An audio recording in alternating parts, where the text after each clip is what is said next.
प्रधानमंत्री मोदी की सरकार का 1 महीना पूरा होने पर क्या कुछ कहना है माया नगरी, जो फाइनेंशियल कैपिटल है मुंबई के लोगों का। आइए आपको दिखाते हैं। मोदी सरकार को 1 महीना हो गया है। क्या मोदी सरकार ने चुनाव के पहले जो दावे किए थे, क्या लोगों को अच्छे दिन मिलने वाले हैं? क्या किया है पूरे 1 महीने में मोदी सरकार ने? सीधा लोगों से इस बारे में बात करते हैं। आपसे पहले जानना चाहूंगी, आपको क्या लगता है मोदी सरकार 1 महीना हो गया है, अच्छा काम किया है मोदी सरकार ने एक महीने में, या बुरा काम किया है? अभी इतनी जल्दी हम कह नहीं सकते किसी के बारे में कि 1 महीना is not the exact period for to tell anyone. हाँ, अभी थोड़ा और समय हमें देना चाहिए। जिस हिसाब से वो कर रहे हैं, करेक्ट डिसीजन हो रहे हैं। अगर रेलवे का उन्होंने 14.2% बढ़ाया है तो वो आगे फ्यूचर ग्रोथ के लिए बढ़ाया है। मेड पॉसिबल वो सोच रहे हैं कि बुलेट ट्रेन और ये सब लाने के लिए। तो इतनी जल्दी अभी किसी को कहना सही नहीं होगा मेरे हिसाब से। पर हाँ, अगर वो इस तरीके के डिसीजन ले रहे हैं, क्विक डिसीजन है, फास्ट डिसीजन है। अगर आप देखिए तो SIT कमीशन उन्होंने बैठा दी है। पर मुझे लग रहा है कि हाँ, आगे इन फ्यूचर वो अच्छा ही करेंगे। लेकिन यहाँ पे मतलब लोगों को उम्मीद जरूर है कि 1 महीना बहुत जल्दी है कुछ मोदी सरकार के बारे में बात करने के लिए। लेकिन मैं आपसे जानना चाहूंगी, जिस तरह से 1 महीने में महंगाई इतनी कम नहीं हुई है, लोगों को महंगाई की मार अभी भी झेलनी पड़ रही है, आपको क्या लगता है आने वाले समय में मोदी सरकार महंगाई कम कर पाएंगे? शायद कुछ ना कुछ, थोड़ी बहुत, दैट्स ऑल। ठीक है, मतलब शायद कुछ ना कुछ थोड़ी बहुत यहाँ पे मोदी सरकार जो है महंगाई कम कर सकती है। लेकिन मैं अब आपसे जानना चाहूंगी कि जिस तरह से कांग्रेस का जो समय रहा है, महंगाई उस वक्त कम नहीं हुई थी, लेकिन अब मोदी सरकार कह रहा है कि कुछ कड़े डिसीजंस मोदी सरकार को लेने पड़ेंगे। तो आपको क्या लगता है ये कड़े डिसीजंस के लिए आम आदमी तैयार है? हाँ, क्यों नहीं, बिल्कुल। अगर 65 इयर्स में अगर कांग्रेस ने कुछ नहीं किया है, अगर कुछ ग्रोथ ही नहीं हुआ है, जो है अपना इंडियन का पॉलिटिक्स या कुछ भी इकोनॉमी जहाँ पे है वहाँ पे ही है अभी तक, तो अगर इन्होंने अगर कुछ कड़े डिसीजन लिए, कुछ फायदा हो रहा होगा तो जरूर हम तैयार है उसके लिए। तो मतलब लोग यहाँ पे कड़े डिसीजंस के लिए तैयार है। लेकिन अब चलो लोगों से सीधा पूछते हैं कि इस 1 महीने की मोदी सरकार की जो पूरी काम हो रहा था, कितना रेटिंग लोग दे रहे हैं यहाँ पे मोदी सरकार के लिए? आपसे पूछा जाए, मोदी सरकार का 1 महीना हो गया है, अगर 1 से 10 में आपको रेटिंग देने के लिए बोला जाए, कितना रेटिंग देंगे? अगर मेरे से पूछिए तो मैं तो 8 रेटिंग दूंगा, 8 में से 10।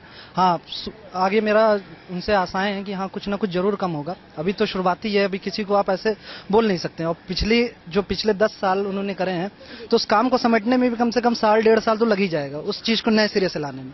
तो हाँ, देखते हैं अभी आगे क्या होता है। बट हाँ, इतनी उम्मीद तो है ही कि 10 में से 8 तो मैं दे ही सकता हूँ।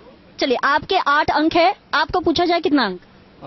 अंक तो अभी नहीं दे सकते हैं मैडम, क्योंकि अभी तो 1 महीना ही हुआ है। रेटिंग कौन से हिसाब से देंगे? लेकिन जो डिसीजन पावर है उसके वजह से लगता है कुछ ऑलमोस्ट 7 और 6, नॉट मोर देन दैट। 7 और 6 आपके हिसाब से? आपको पूछा जाए कितना रेटिंग देंगे आप?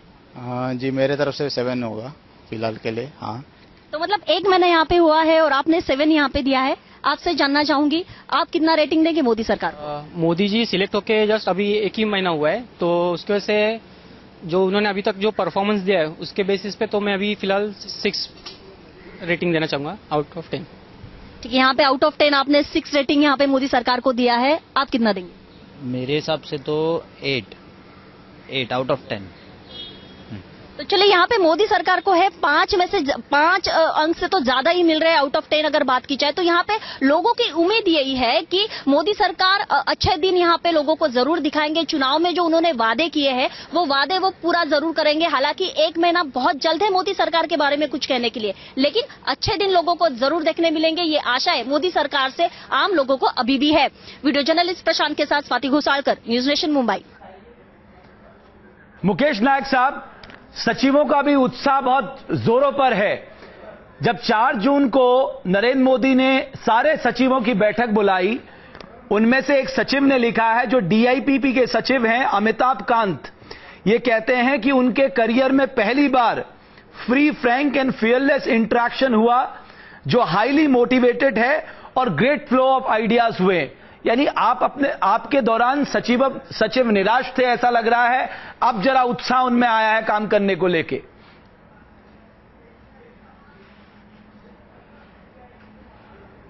देखिए, मोदी जी प्रो ब्यूरोक्रेसी है।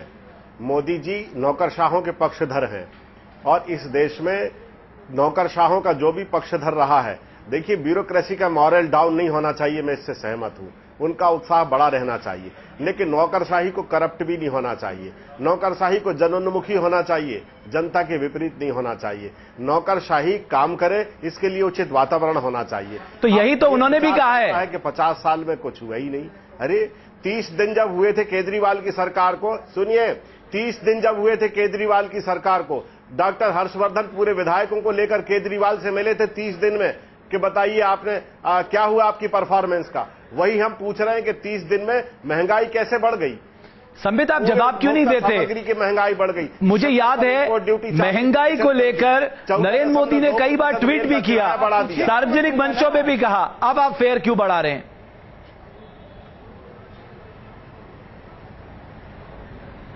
अब आप ट्वीट करने की बात कर रहे हैं, हम परिणाम की बात कर रहे हैं। हम कह रहे हैं महंगाई बढ़ गई है, लोगों पर अतिरिक्त भार आ रहा है। आप कह रहे हैं वो ट्वीट कर रहे हैं। सुन लीजिए, आप लोग हार गए हैं, अभी सुन लीजिए। मुकेश जी जवाब दे रहा हूं, सुन लीजिए, सुन लीजिए। सबसे महत्वपूर्ण विषय है, ये डिबेट ठीक वैसा ही है जैसे आज आम का पेड़ लगाया और आम का पौधा निकलते ही आम के मिठास पर नंबरिंग शुरू हो गई है। कितना मीठा आम होगा, 8 नंबर, 7 नंबर। अरे आम के पेड़ को उगने तो दीजिए, उसको कुछ समय तो दीजिए, फल लगेगा तब मार्किंग करिएगा।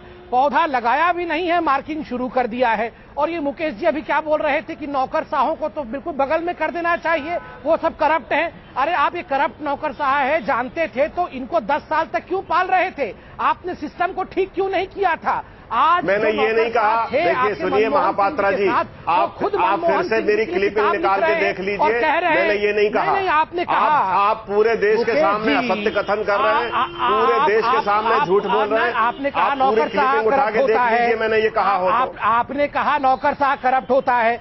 मैं आपसे पूछ रहा हूँ, नौकरशाह नहीं, मैंने ये नहीं कहा सरकार के भांडा फोड़े थे। मैंने ये कहा कि करप्ट नौकरशाही को प्रोत्साहन नहीं देना चाहिए। मनमोहन सिंह जी रबर स्टैंप थे, तो बिल्कुल ठीक कहा था। और इस कारण कौन प्रोत्साहन दे रहा है करप्ट नौकरशाह को? करप्ट नौकरशाह को आप ही लोगों ने प्रोत्साहित किया था। मोदी जी मोरल बूस्टिंग कर रहे हैं। जिस नौकरशाह आप जरा वो क्लिपिंग इनको सुना दीजिए। स्थान पे लाके मैं निवेदन करूंगा, जो महानुभाव हमारे पत्रकार एंकरिंग कर रहे हैं, मैंने जो कहा है वो क्लिपिंग इनको दिखा दें। आज नौकर संबित मैं यहाँ पर मुकेश नायक साहब की बात से सहमत हूं। उन्होंने कहा कि किसी भी व्यक्ति को भ्रष्टाचार करने की इजाजत नहीं देनी चाहिए, यही कहा था मुकेश नायक साहब ने।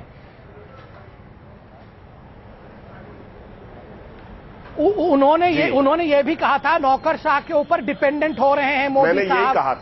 नौकरशाह भ्रष्ट होती है, नौकरशाह से ज्यादा एडवाइस नहीं लेना चाहिए, ये तीनों शब्द कहे थे। उन्होंने कहा था कि ओवर डिपेंडेंट हो रहे हैं। तो मेरा इतना कहना है, अगर आपको लगता है क्या कह रहे हैं जरा इनको दिखा दीजिए साहब।